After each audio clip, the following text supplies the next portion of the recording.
Atos dos Apóstolos, capítulo de número 16, os versículos 25 ao 31. Perto da meia-noite, Paulo e Silas oravam e cantavam hinos a Deus, e os outros presos os escutavam.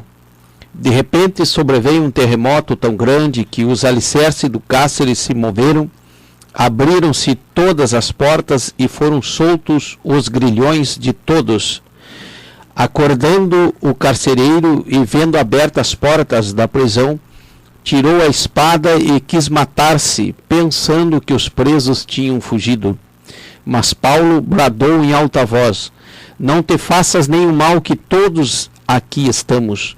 O carcereiro pediu luz, saltou dentro e todo trêmulo prostrou-se diante de Paulo e Silas. Então tirou-os para fora, dizendo: Senhores, que é necessário que eu faça para me salvar? Responderam eles: crê no Senhor Jesus Cristo e serás salvo tu e a tua casa. Glória a Deus. Vamos ficar só com esses versículos e à medida que nós formos trazendo aqui essa meditação, vamos estar então citando alguns outros. Por que Paulo e Silas foram parar na prisão? Qual foi o motivo que os levou a serem presos? Logo, um pouquinho antes, lá no versículo de número 16, do mesmo capítulo 16, diz a Bíblia que Paulo e Silas estavam indo ao local da oração. E nesse caminho, uma jovem, e diz a Bíblia que ela tinha um espírito de adivinhação, e ela, quando adivinhava, dava grande lucro aos seus senhores. E esta estava seguindo a Paulo e Silas, e ela dizia em altas vozes: estes homens que nos anunciam o caminho da salvação são servos de Deus Altíssimo. E diz a Bíblia que isto fez ela por muitos dias.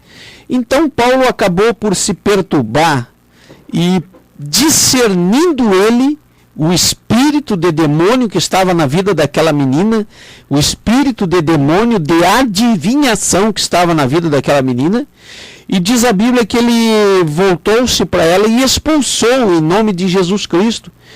E a Bíblia diz que aquele demônio de adivinhação saiu da menina. Então, os senhores que ganhavam dinheiro com aquilo, que ganhavam dinheiro com os demônios, aleluia, eles acabaram por acusar Paulo e Silas, usando a multidão para inflamar contra Paulo e Silas, e diz a Bíblia que eles acabaram presos, aleluia. Então não foi um mero acaso aquela prisão de Paulo e Silas, não. Eles foram ajudar alguém a ser liberta dos demônios, e aquilo ali trouxe para ele prejuízo. E aqui nós já aprendemos uma primeira lição: quando nós nos levantamos contra os espíritos das trevas, sempre arrumaremos lutas para nós. Mas eu quero te dizer que diante dessa luta, e nós vamos ver agora a seguir, Deus tem sempre os seus propósitos. Porque se você entender a passagem, Paulo e Silas não foram presos por um mero acaso, não. Aleluia. Deus tinha um plano, um projeto com o carcereiro. E quem é que ia entrar lá e pregar para o carcereiro? Quem ia nas prisões? Quem vai nas prisões? Quem vai pregar aos presos? Quem vai pregar aos encarcerados? Quem? Aleluia! E o apóstolo Paulo, e aqui ele ainda não era apóstolo, mas Paulo e Silas foram levados à prisão por expulsar os demônios de uma moça que trazia lucro. Aleluia! E aqui nós vemos aqui uma situação dúbia, podemos assim dizer, alguém com espírito de demônio querendo ganhar as custas do evangelho e ter muito lucro. Aleluia, Jesus. E usando então os espíritos espíritos de demônio. E no caso a menina aqui, ela andava atrás de Paulo e Silas dizendo o que já era sabido, que eles eram homens de Deus. O diabo não precisa pegar carona no evangelho não para aparecer. Está repreendido no nome e no sangue de Jesus. Aleluia. E então eles fazem um bem. Eles libertam uma moça dos demônios. Aleluia.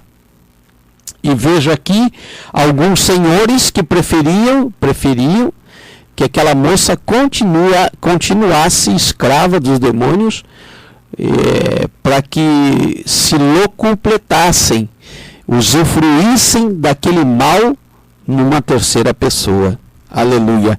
E eles acabaram indo então para a prisão. E diz a Bíblia, como nós lemos aqui, era quase a meia-noite, perto da meia-noite, eles estavam cantando hinos e louvores a Deus. E diz a Bíblia que os outros que estavam presos também escutavam Paulo e Silas louvando o nome do Senhor. O que eu entendo aqui é que Paulo e Silas estavam louvando a Deus na prisão, sem querer aparecer, sem querer estar na mídia, sem querer o sucesso, sem querer a fama. Eles não estavam lá cantando, eles estavam lá cantando para aparecer, não. Eles estavam lá louvando o nome do Senhor. Aleluia. Diz a Bíblia que os presos todos escutavam, porque eles estavam presos e louvavam a Deus. Na maioria das vezes, nós, quando enfrentamos alguma adversidade, a primeira coisa que nós empezamos a fazer, como diz o castelhano, é começar a murmurar. Quando então aí, no meio da dificuldade, Deus tem uma obra, Deus tem alguma coisa para fazer. Você imagina alguém ungido de Deus, alguém cheio da graça de Deus, cheio do poder de Deus, preso, e agora louvando a Deus lá no meio da cadeia, aleluia, das cadeias, dos grilhões, louvando e bendizendo o nome do Senhor. Imagina então o contágio espiritual daquela cela, daquela cadeia onde todos escutavam. E diz a Bíblia que eles não foram presos por um mero acaso. Havia alguém lá para se salvar. Não cantavam para aparecer, mas estavam louvando a Deus. Aleluia, louvado seja o nome do Senhor. E diz a Bíblia que de repente sobreveio um terremoto tão grande que os alicerces do cárcere se moveram e abriram-se todas as portas e foram soltos os grilhões de todos. Louvado seja o nome do Senhor. Quando nós olhamos esse versículo de número 26 aqui, nós entendemos aqui o agir de Deus naquela prisão. Pelos homens, todos aqueles continuariam presos em grilhões. Pelos homens, pelos juízes, pelos advogados, pela lei, todos aqueles homens continuariam presos com suas algemas, lá onde estavam Paulo e Silas, mas de repente veio um terremoto e as cadeias se abriram, os grilhões se abriram pelos homens. Todos naquela cadeia lá ainda continuariam presos, mas Deus resolveu soltar a todos, porque lá dentro tinha 2 homens cheios da autoridade, do poder, da unção, da graça de Deus, que era Paulo e Silas. E diz a Bíblia que naquele terremoto o carcereiro acorda e observa toda aquela situação das portas abertas, dos grilhões caíram, e ele, como era responsável por sentir a responsabilidade, ele pega a espada para se matar, pensando que todo mundo tinha fugido. Outra coisa que nós aprendemos aqui, lá dentro das prisões, das cadeias, lá onde está um problema, está a espada também. Aleluia. E lá estava a espada na mão do carcereiro. Aleluia. E a Bíblia diz que Paulo bradou em alta voz, dizendo: não te faças nenhum mal, todo mundo está aqui. Ninguém se amotinou, ninguém fugiu, continuaram, esperaram a providência de Deus. A providência de Deus veio e nenhum deles se precipitou fazendo coisa da sua cabeça. Esperaram porque ali tinha alguém que era o carcereiro responsável por todos eles. E eles não passaram por cima da autoridade do carcereiro.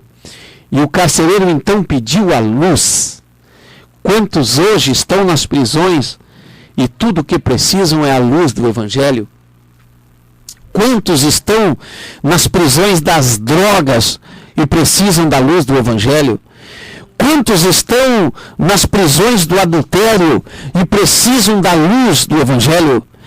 Quantos estão nas prisões das mentiras, das falcatruas, aleluia, dos roubos, aleluia, e tudo que eles precisam é da luz do Evangelho.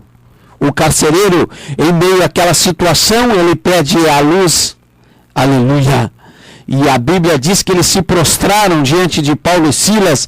E a Bíblia ainda diz que o carcereiro tirou eles todos para fora. E ele disse: o que é necessário para me salvar?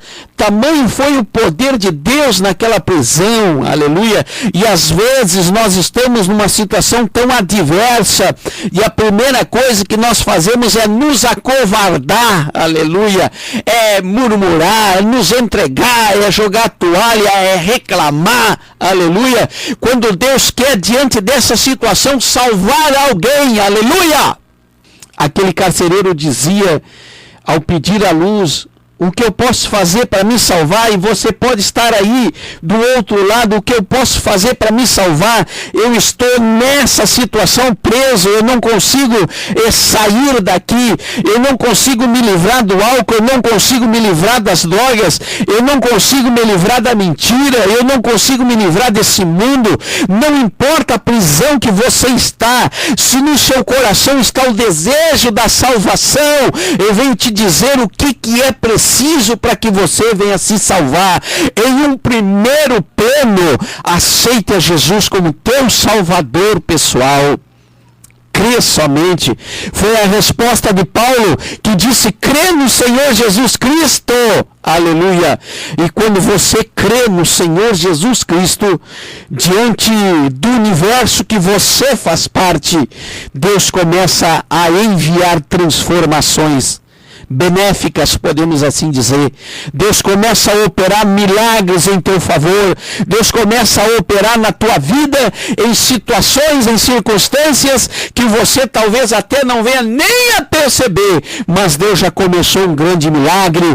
Portanto, se você quer essa salvação, não importa onde quer que você esteja, talvez atrás de uma prisão, dentro de um hospital, enfermo, eu não sei, mas talvez, se você quer de verdade, de inteiro coração, crê somente, aceita Jesus como teu Salvador, e o que Deus tem para ti ainda será extensivo a todos aqueles que te cercam, como num primeiro plano a tua família. Louvado seja o nome do Senhor. Diz a palavra do Senhor que logo aquele carcereiro foi batizado. E diz a palavra do Senhor que eles foram à casa do carcereiro, e Paulo e Silas pregaram à família do carcereiro, batizaram ali alguns e retornaram à prisão. Olha aí o proceder, a maneira como procede um homem de Deus, uma mulher de Deus. Voltaram à prisão. O carcereiro diz: vocês estão livres. E eles disseram: não, os homens que nos prenderam aqui, eles mesmos têm que vir aqui e nos soltar. Aleluia. Porque nós fomos presos por ajudar alguém. Aleluia. Quantos estão sofrendo perseguições ministeriais por ajudar as pessoas a saírem das suas prisões, das suas cadeias? Preso por pessoas que não entendem o projeto de Deus. E a Bíblia diz que esses homens, os carcereiros, voltaram lá e pediram desculpas a Paulo e Silas, se retrataram diante deles, e então eles foram embora e se confortaram um ao outro, e o nome de Jesus foi glorificado. Receba essa palavra aí, em nome de Jesus, porque ainda hoje Deus vai operar um milagre na tua vida.